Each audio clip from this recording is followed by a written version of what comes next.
Alors vous venez de vivre ce premier temps qui est essentiel, ce temps de l'écoute. On est inattentif la plupart du temps, parce que notre système scolaire nous a habitués à attendre que le sachant nous dise. Et donc du coup, moi, je le vois à la messe, c'est très très intéressant de voir que pendant que les lectures sont lues, l'inattention des personnes, parce qu'on attend au fond que le prêtre prenne la parole et nous dise ce qu'il faut penser des lectures qu'on vient d'entendre. Mais on a été formaté à ça, et c'est très très difficile dans un premier temps de lire, d'écouter, de se dire, attends, tel mot, pourquoi il dit ça maintenant? Et vraiment de se laisser écrire par ces mots pour pouvoir commencer à dire, ah, là, je trouve ça intéressant, là, je ne comprends pas bien. Ici, oh, c'est un peu choquant quand même, c'est-à-dire commencer à parler en je, avant de se dire, oh, je dois dire des bêtises, c'est pas ça qu'il faut dire, ou je... non, non, non. Cette parole me fait réagir, et du coup, je réagis. Et c'est très intéressant, donc dans le premier tour de table, de dire je.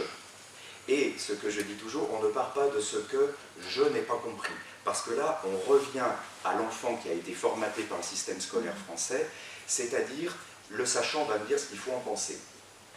Non, tu pars pas de ça, tu peux dire, parce que le je n'ai pas compris, à mon avis, est 90% du temps un paravent pour ne pas exprimer la réalité qui est, ça t'a choqué, tu trouves cette parole, c'est incroyable que Jésus ait pu dire une chose pareille, ce qui n'est pas du tout la même chose que dire je n'ai pas compris. Je n'ai pas compris, c'est vague, c'est général, mais t'as pas compris quoi? Les mots sont pourtant clairs, enfin, c'est pas un texte très difficile au niveau du sens. Donc, le je n'ai pas compris camoufle en réalité la plupart du temps autre chose, qui est du coup le véritable sens. Ah, cette parole t'a choqué. Pourquoi elle t'a choqué? Qu'est-ce qui, dans cette image, te froisse ou bon, là, ça y est, tu commences à parler en je, au lieu de dire « je n'ai pas compris ». Alors du coup, deuxième moment, moi, je vais donner un éclairage. Je ne suis pas le sachant.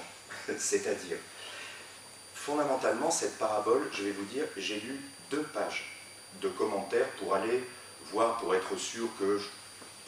Mais en réalité, j'ai moi-même partagé avec d'autres chrétiens 3 fois avant de livrer la méditation.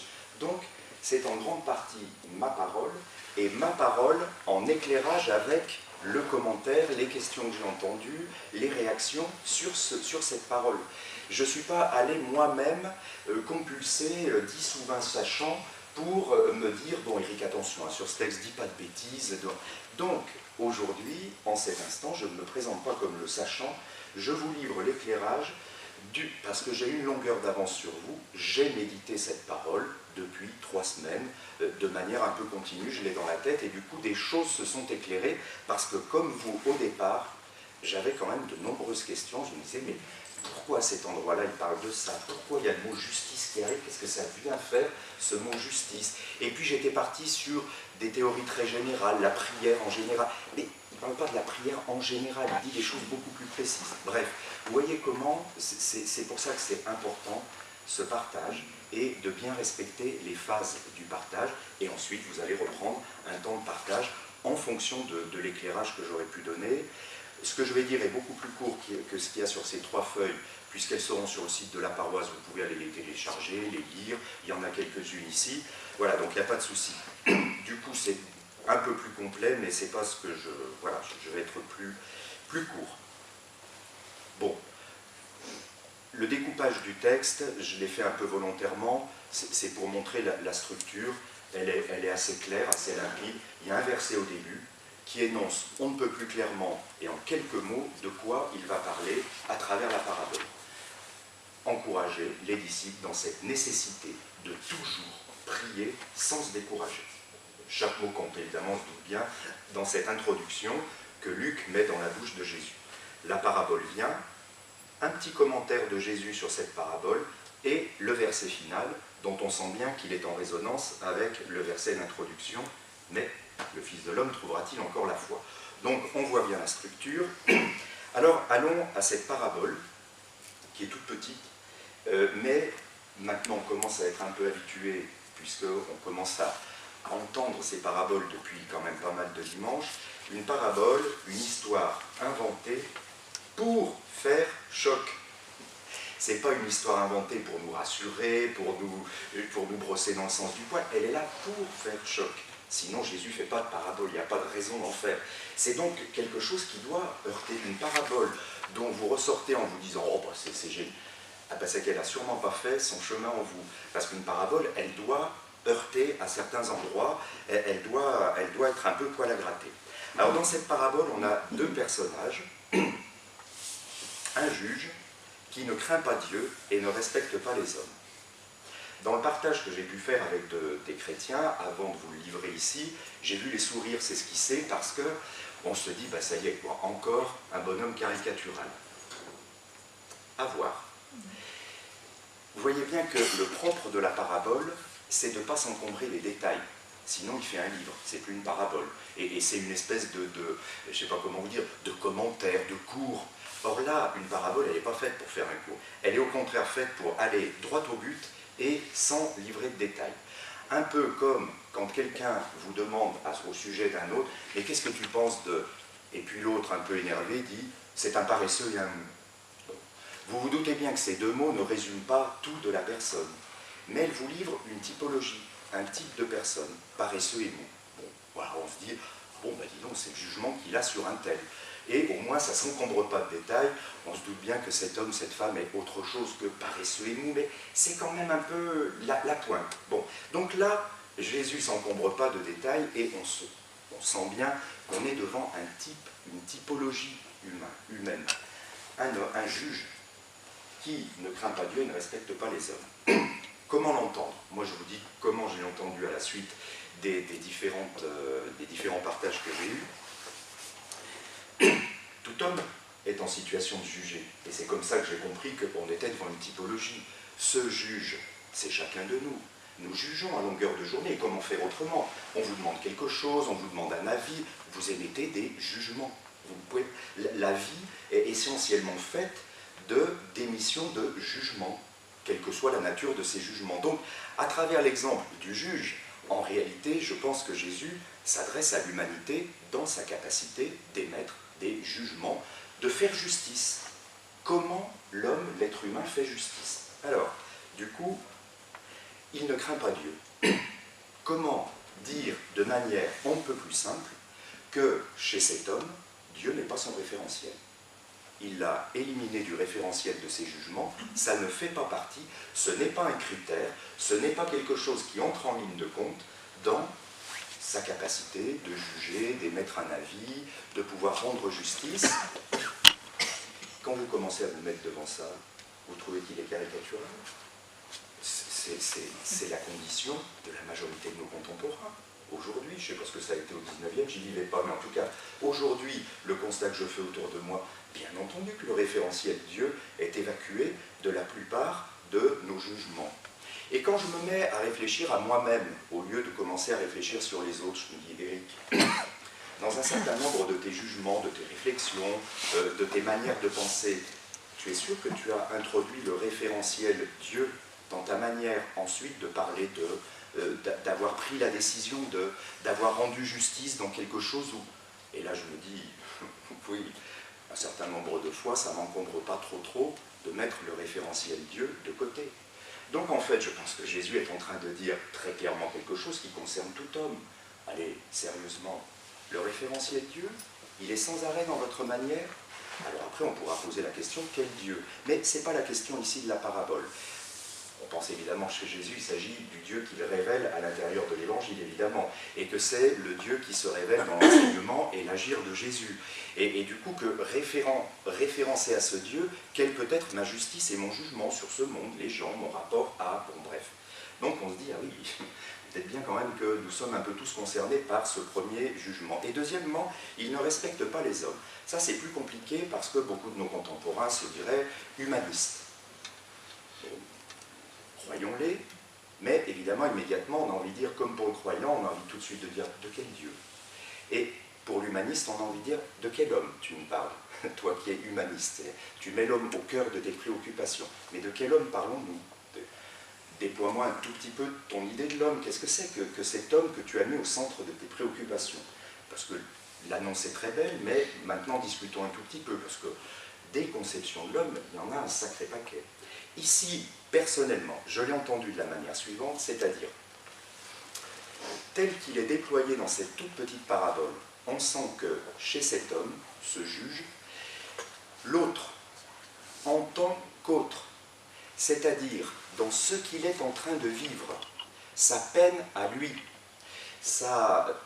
comment dire, la situation dans laquelle il est ne l'intéresse pas, ça lui est indifférent. C'est-à-dire que vous voyez bien que son jugement va être émis en ce que l'autre est rapporté à lui et lui provoque du plaisir ou du déplaisir. Mais pas en tant que cette veuve est dans telle situation. Ça, fondamentalement, vous pourrez avoir un certain nombre d'expressions vulgaires. Il s'en bat les flancs, on va le dire de cette manière familière. Franchement, là aussi, est-ce qu'il devient si caricatural que ça, ce juge? Vous ne connaissez pas autour de vous des tas de gens pour qui le référentiel autre, c'est-à-dire l'autre en tant qu'il est autre, en tant qu'il souffre, qu'il a de la joie, qu'il est dans des situations difficiles, et pas référé à moi, et au plaisir ou au déplaisir je peux en avoir, mais lui, elle, dans sa situation concrète, et où du coup ça demande de se déporter de soi pour entrer un peu dans le monde de l'autre, écouter. Franchement, on a autour de nous tout un tas de personnes où nous pourrions dire, je ne suis pas absolument certain que le référentiel autre envahisse beaucoup sa vie.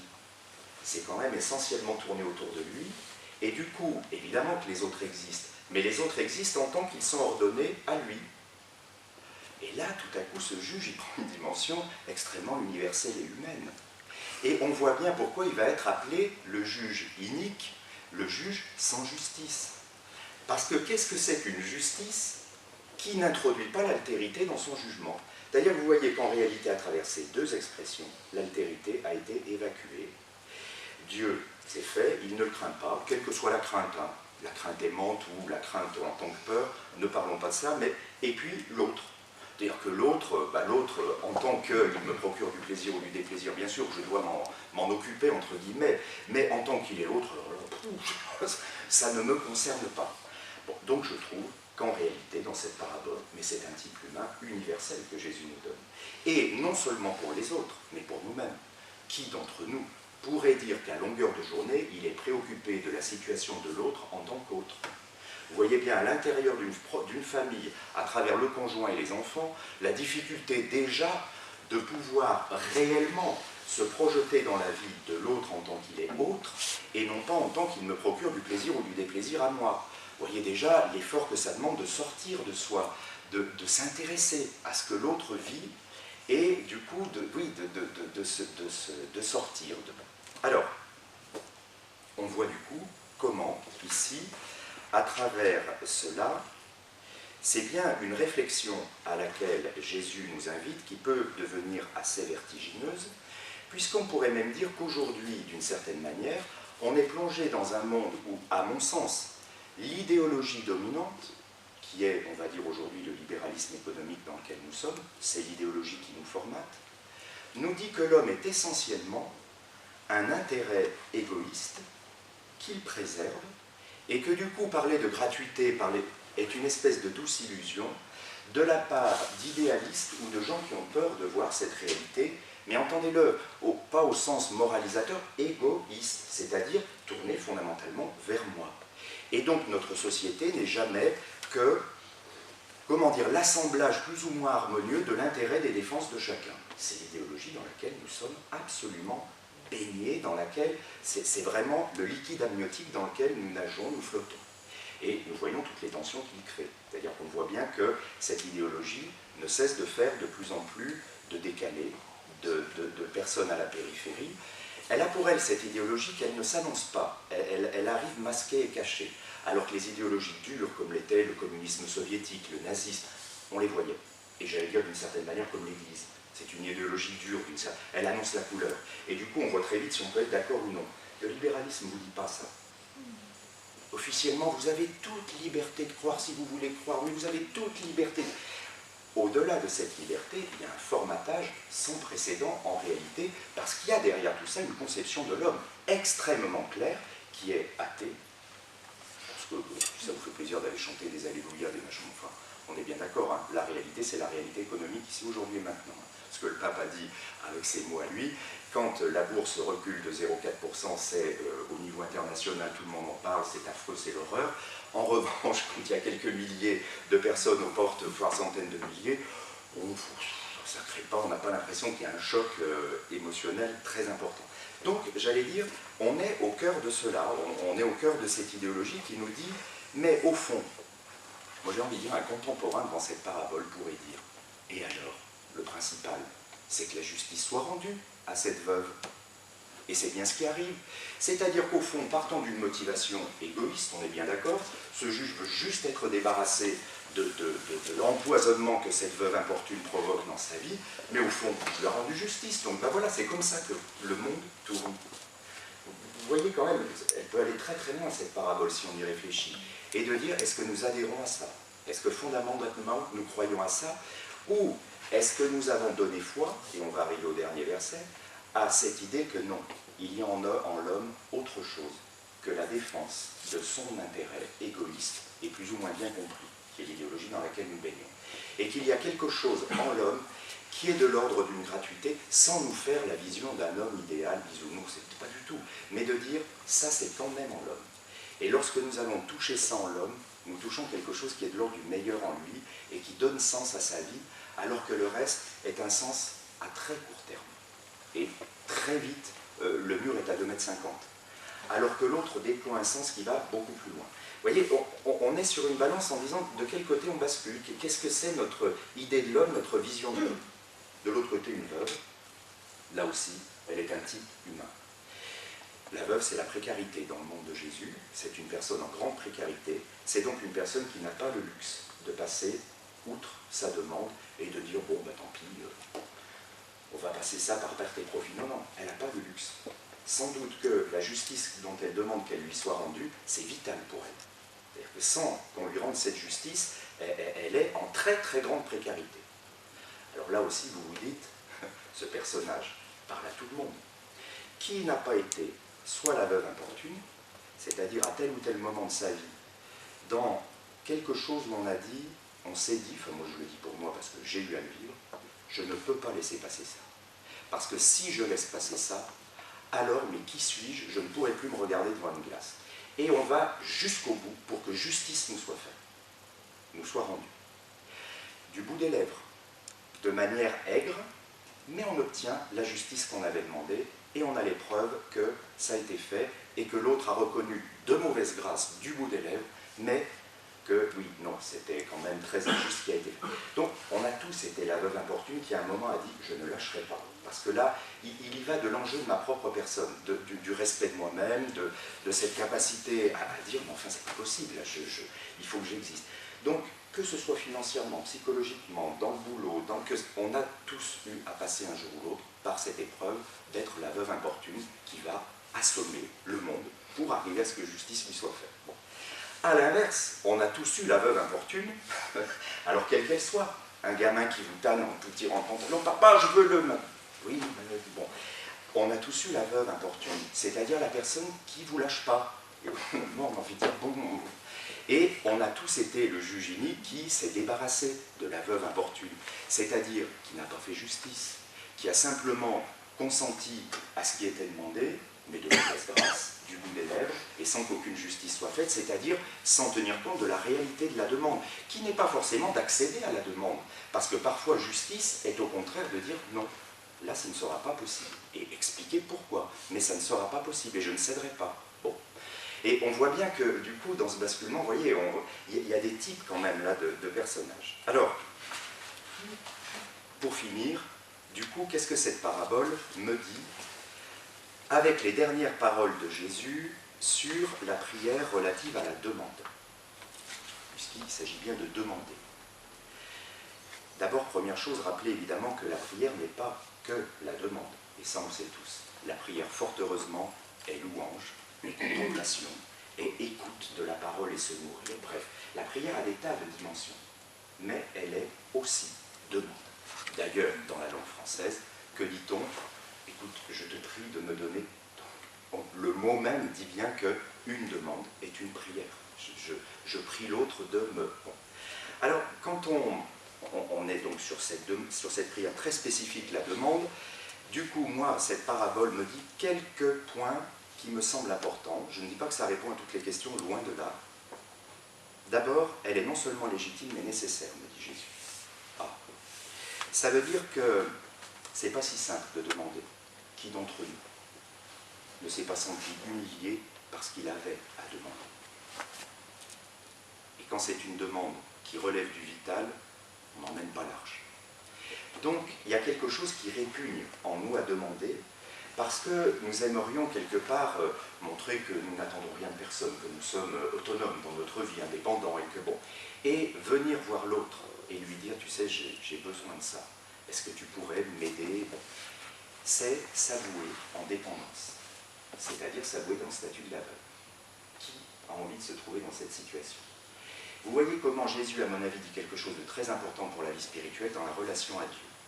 Mais qui croyez-vous être devant le Père si la seule chose que vous pourriez dire, c'est « je n'ai rien à demander à Dieu ». Ah bon? Alors, c'est la rupture de la relation. Si tu disais « je n'ai rien à lui demander », donc c'est quelqu'un qui ne peut rien faire pour toi. Bon. Vous voyez la dureté, et j'ai entendu de certains chrétiens, mais moi je ne sais pas quoi demander, et puis j'ai rien à demander. Bon, pourquoi pas? Mais vous voyez la dureté et du coup je me dis, ah, demander, c'est nécessaire, parce que c'est reconnaître la fragilité de mon existence. Je suis comme la bonne importune en réalité. Je suis comme elle. Et ne pas le reconnaître, eh bien c'est du coup m'empêcher de voir la fragilité des autres. Et on connaît tous autour de nous des personnes qui se sont murées dans « je n'ai pas besoin ». Et il y a quelque chose d'une perte de notre humanité. Parce que notre humanité, et pourquoi un enfant est aussi touchant? Parce qu'il demande. Et ça fait évidemment résonner la parole de Jésus, devant le Père, vous êtes comme des enfants. Et vous n'entrerez pas dans le royaume si vous ne demandez pas comme des enfants. Et si vous ne vous sentez pas dans ce cœur à cœur avec le Père, que vous n'hésitez pas à lui tirer le bas du pantalon pour lui dire « j'ai besoin de ça là maintenant ».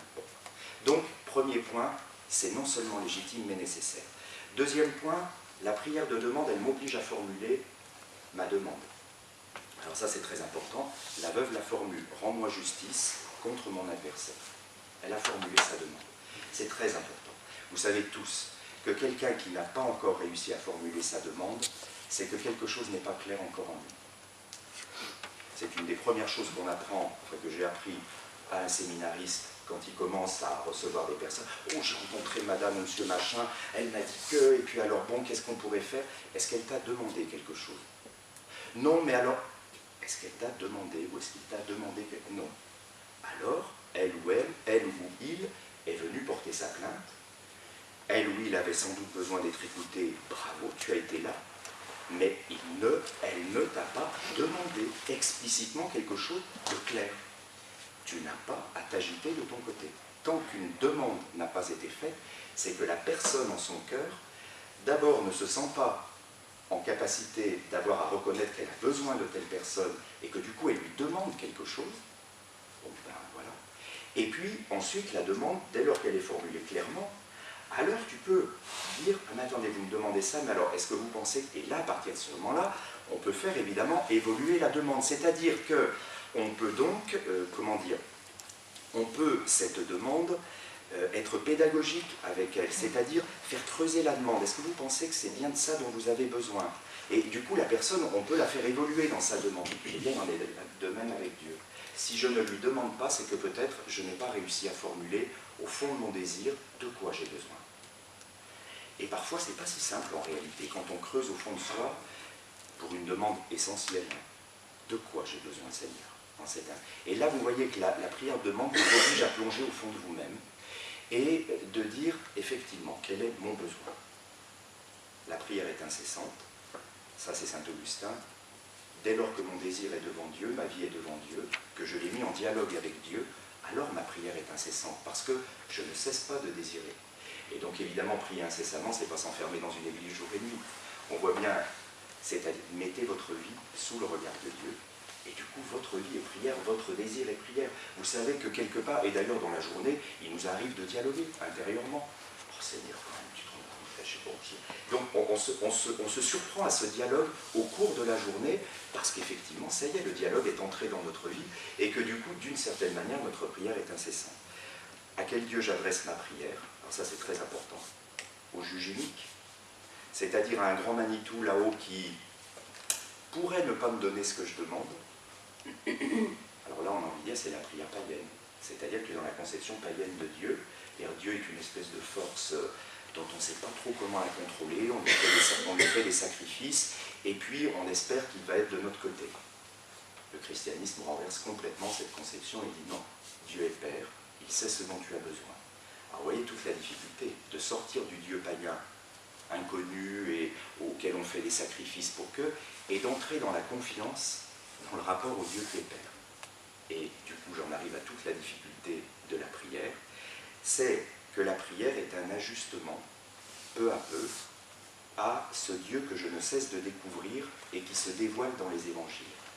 C'est-à-dire que la justesse de Dieu, c'est cet ajustement à lui dans la prière. Et il faut que je demande, et que je demande tout ce que j'ai à demander. Et ensuite, la difficulté, c'est d'entrer dans la confiance.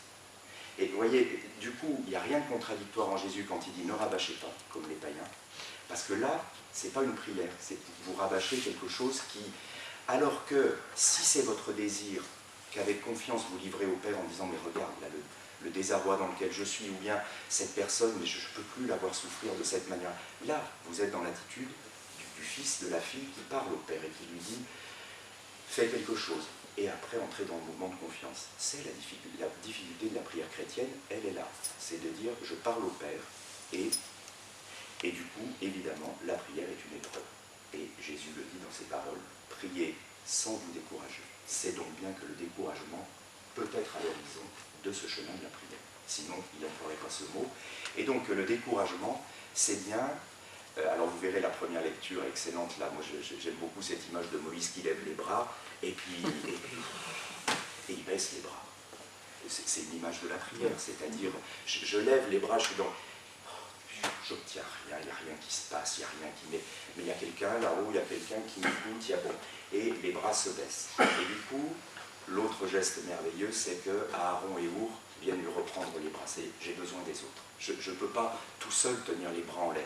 Pourquoi on va aller tout à l'heure à l'église? Parce qu'on a besoin des frères pour reprendre pied dans cette relation vivante et dire, mais j'ai besoin autour de moi de personnes qui, ah ça y est, elles me redonnent confiance, et quelque part je sens bien qu'elles me soutiennent les bras. Et du coup on voit bien que dans ce désert de la vie que je traverse, avec les épreuves, et là on va voir cette guerre qu'on peut entendre désormais symboliquement contre les Amalécites, en traversant le désert, de dire, eh bien, chaque fois au fond que je lève les bras, je traverse mieux ce désert, je le traverse. Alors que, quand je baisse les bras, c'est foutu, quoi. Je sens que du coup, il y a quelque chose en moi qui s'affaisse de mon humanité et que je n'y arrive plus. Alors vous voyez que je ne réponds pas à tout, hein, de la prière de demande, loin de là. Mais je dis, il me semble que cette parabole nous donne quelques éclairages et en tout cas nous pose cette question de notre propre rapport, hein, à notre justice, notre justesse. Et du coup, vous voyez comment le juge inique et la veuve importune sont, à mon avis, deux types de personnes qui nous parlent à nous-mêmes avant de parler aux autres. Allez, bonne fin de partage. Et à tout à l'heure.